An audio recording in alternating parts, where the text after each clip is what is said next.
The Curious Garden by Peter Brown.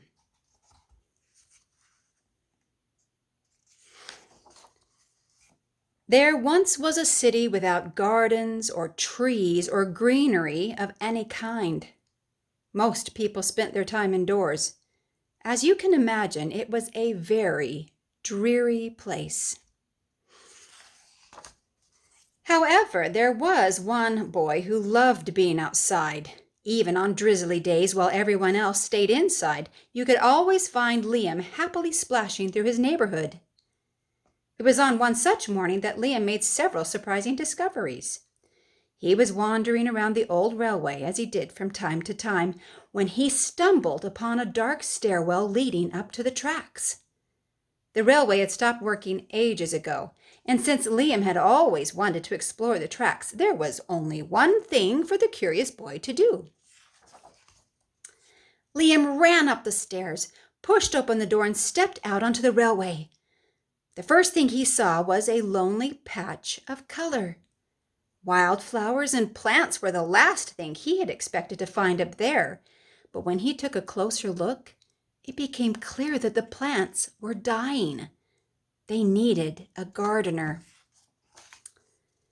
Liam may not have been a gardener, but he knew that he could help.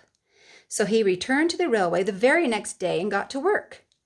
The flowers nearly drowned, and he had a few pruning problems, but the plants patiently waited while Liam found better ways of gardening. As the weeks rolled by, Liam began to feel like a real gardener, and the plants began to feel like a real garden. Most gardens stay in one place, but this was no ordinary garden. With miles of open railway ahead of it, the garden was growing restless. It wanted to explore. The tough little weeds and mosses were the first to move.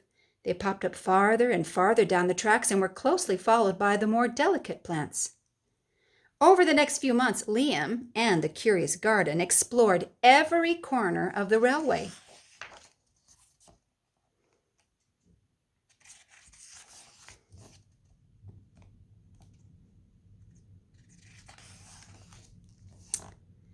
After spending his spring and summer and autumn with the garden, Liam's time on the railway was finally interrupted by the winter. Heavy blankets of snow fell on the city that season, and for the first time since he'd become a gardener, Liam could not visit the plants. Rather than waste his winter worrying about the garden, Liam spent it preparing for spring. After 3 cold months, the snow finally began to melt, and Liam rolled his new gardening gear over to the railway. Winter had taken its toll on the garden, but thanks to Liam's planning, his handy new tools, and a little help from the sun, the plants soon awoke from their winter sleep. The garden had always wanted to explore the rest of the city, and that spring it was finally ready to make its move. Once again, the tough little weeds and mosses set out first. They popped up farther and farther from the railway and were closely followed by the more delicate plants. The garden was especially curious about old, forgotten things. A few plants popped up where they didn't belong. Others mysteriously popped up all at once. But the most surprising things that popped up were the new gardeners.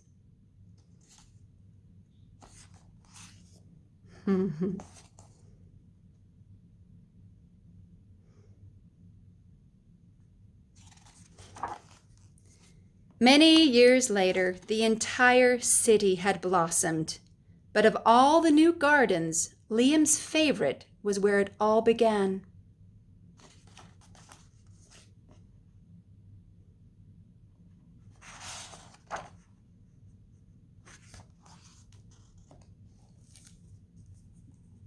The end.